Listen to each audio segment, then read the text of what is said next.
Hi, everyone, and welcome to our first ever Diversity Council series, Perspectives. I'm Camille Hunter, lead of our Culture and Inclusion Task Force, and we are so excited that you decided to tune in today. Today, we are going to be hearing from each thread that makes up our IG family, our consultants, our clients, and our internals on what it means to be Black in the workplace. What does that mean in 2020 and beyond, and how do we continue to challenge our mindsets and evolve? Last year, we had a really important conversation together internally after the killing of Ahmaud Arbery. And on that call, we lived out our shared values. We listened to each other, we empathized with one another, and we just learned. So as we close out Black History Month, we hope that this conversation today brings about the same changes of perceptions and perspectives. We are so excited that you decided to tune in. And with that, I'll go ahead and turn it over. Enjoy. Hello, and welcome to Perspectives, where we look to educate each other on the different culture perspectives of the people around us through dialogue.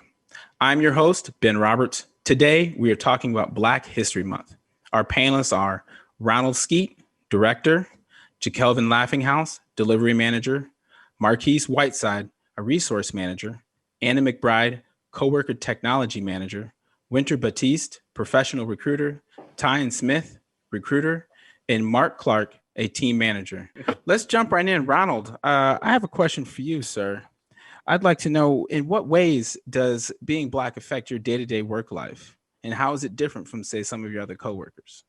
It's different in three ways. I always say, I have a sense of purpose, a sense of pride, and then sometimes a little bit of pain. So purpose in the fact that I get the chance to be my best, but also to show the world and colleagues the reality of the Black experience and who we truly are. A sense of pride because I get a chance to break stereotypes every day, just showing, the full depth and breadth of the Black experience and who we are in the workplace from, the front door to the boardroom, what we are capable of in terms of excellence. A little pain because, sometimes it can be a little weighty. Sometimes when you're the only one in the room sometimes, and, you feel like a guest in somebody else's house. And then, whether you are a person of color, whether you're a woman, whether you're in the LGBTQ community, again, when you feel like a guest in somebody else's house, it's a different experience. You can't be your full self. You don't want to make a mistake because then you won't get invited back. So that's the piece that is a little bit weighty about the day-to-day experience as a Black person in the workforce. Sort of to what you were saying, Ron, two things come to mind for me: code switching and expectations. So when you are in the workplace, you feel like, especially if you're the only token Black, Hispanic, or whatever person, there's kind of this expectation that you have to perform at a higher level because you have this thing in the back of your mind. Did I get hired because of a diversity quota, or am I hired because of my actual tangible skills and my resume? And that's something I think that swirls around in most people when you're the only person in the workplace. And so that's an experience that I come to work with on the day-to-day, even when it's unintentional. And then the other thing is code switching. One thing that I know, I can be different with calls like people I'm on this panel with right now versus colleagues at the work. Sometimes it's unintentional, but sometimes you don't want to come off offensive. You don't want to come off aggressive. So you tend to change your demeanor or change your perspective while you're at work. And so being Black in a workplace, typically for me, it falls within those expectations as well as that code switching. Why is Black History Month so important to our society? And why is it also important that it is also celebrated in the workplace? It's extremely important. One, it helps us understand where we've come from. It helps others that we talk to in the workplace understand what contributions and things that we played to society, which a lot of them, quite frankly, don't get. They don't know who certainly African Americans were, who were instrumental in medicine or science or various sports figures. A lot of them may know that. But on the other ends are technical aspects, right, of what our contributions were in other areas. They don't know that. So it's important for us, one, for us to know that. And it's important also for us in a non-intimidating way to let others know how important it is. Given the events of 2020, this is a very important Black History Month because, like you said, there are a lot of eyes, right? Just about every athlete is wearing some sort of social justice message on the back of their shirt. And so there's a lot of conversations like the one we're having today being had. And I think that's great, right? And I do agree that I think it's important to have those conversations in the workplace too, to make sure people understand what other things are we seeing, in the workplace. Marquise, for instance, what are some of the things that you're seeing that make it important to celebrate Black History Month in the workplace? Yeah, when I think about Black history, then I think about American history, right? And when I really think about who it's for, yes, it's for Black people, but honestly, it's for everyone else in society. It's for everyone else in society to understand the Black capabilities, to understand our legacy and how we came to help form this country. We live the Black experience every day. So I know what it is. I know what we've been through, and I've chosen to educate myself to understand more. But for me in the workplace, it's important to have Black history present so our other coworkers who we work with every day can understand why as Black professionals we have come this far. Who are the people who came before us to help us establish our mark, not only in the workplace, but in society. And so for me, it's important for people just to understand our accomplishments overall. Well, That to was- your point, Mark, and thank you so much. I felt like that was a brotherly hug right there. But to your point, we can say that, but the reality is, we still do have that duality because, as you said, we have to assimilate first. So we do have that comfortability to where we have to balance our worth as a Black or potential diversity hire while we're trying to also assimilate. And so to your point, I definitely have my worth probably at the forefront of my mind, but like on a day-to-day, I feel the pressure of assimilating. And so my own personal comfortability period is roughly about a year or so with the corporation before I can just fully assert my worth, because by then, to your point, annual reviews and performance management, you have that rap sheet. Because a lot of you have mentioned on the call, we actually go through it double time with having our background, chin checked by colleagues, chin checked by whoever. So I kind of just wait to that annual period for my work to speak with me.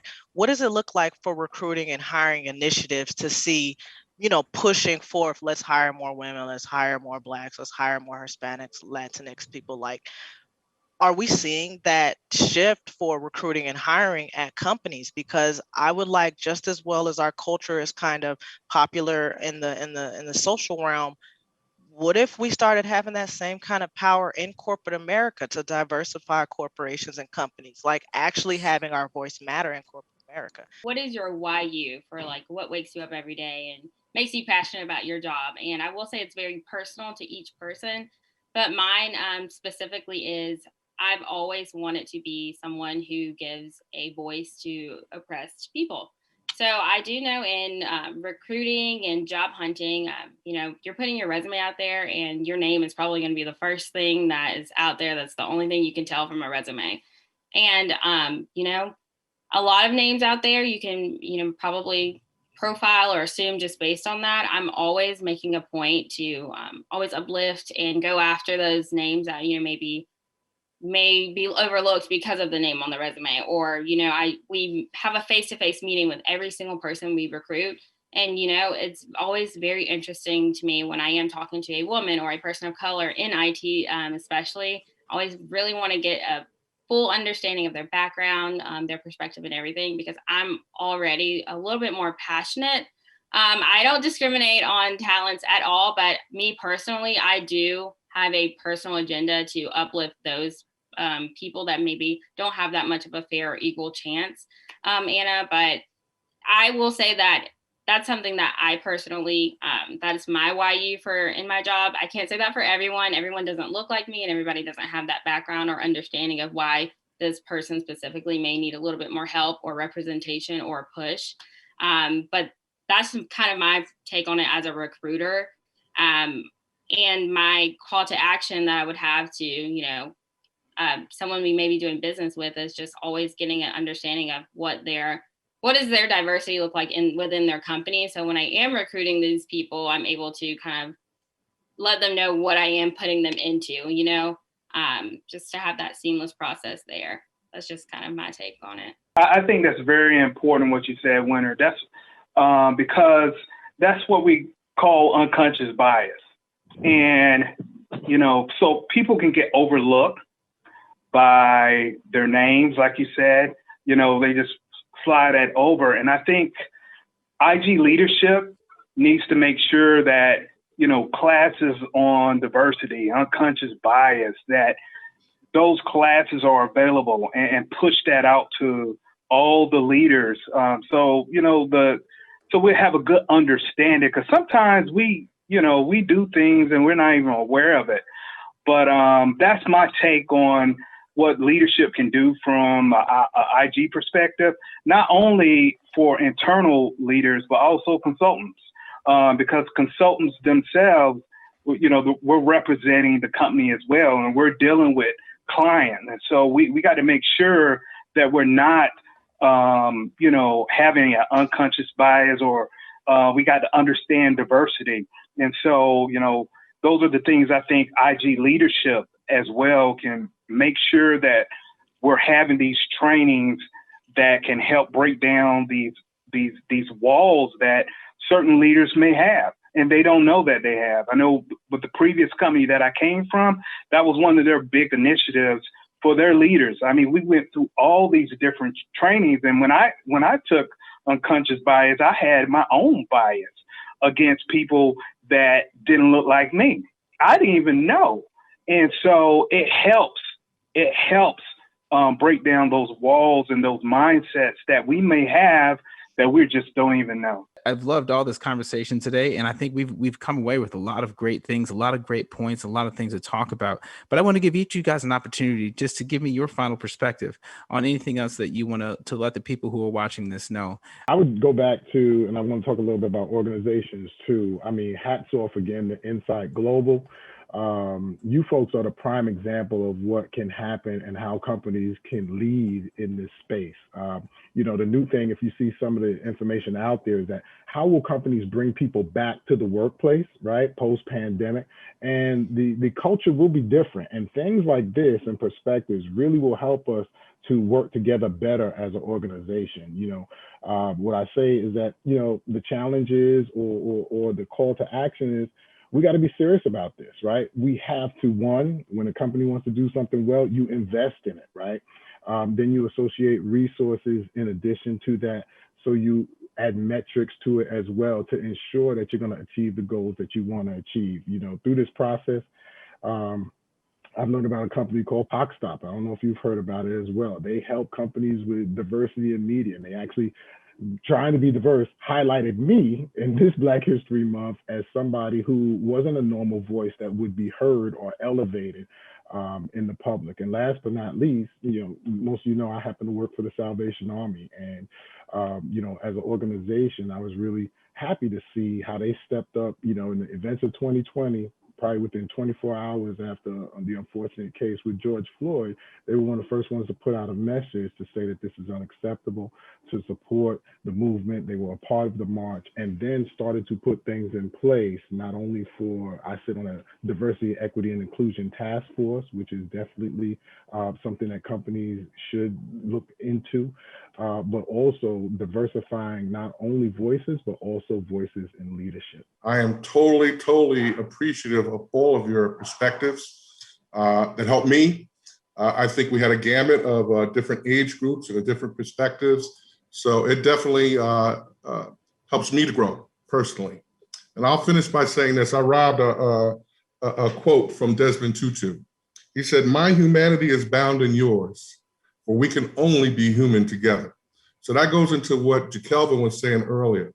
At the end of the day, we pull us together, but at the end of the day, we also have to live with everyone else around us. So we need to be very cognizant of that. Black history is not something to be afraid of. It is something to embrace, as Marquise and Ron and Ty, all of us have said the whole conversation, right? At the end of the day, Black history is American history. So that's the main thing we need to keep in mind. It's not something to be afraid of, it's something to embrace. So final perspectives for me, just 2 points. One, continue to be who you are, and continue to be unapologetically Black. Stand in it, thrive in it, because that's you. That's what makes you you. That's where you bring the most value, into anything.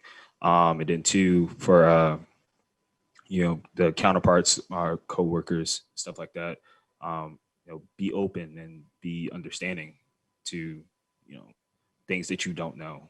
Be willing to be a sponge. Everybody says when you walk into a position, be a sponge. Take notes, ask questions, learn.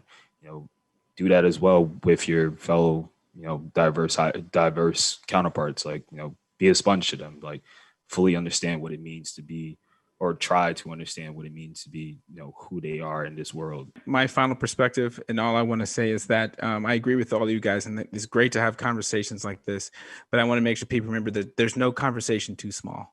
Whether you're talking about Black History Month or, what you had for lunch yesterday, no conversation is too small if you're getting to know somebody a little bit better, and especially when it comes to their cultural. So keep conversations going and keep conversations alive. And I want to thank all of you guys for being here today. Like Mark said, this has been great. I've really enjoyed this conversation. I hope you have too.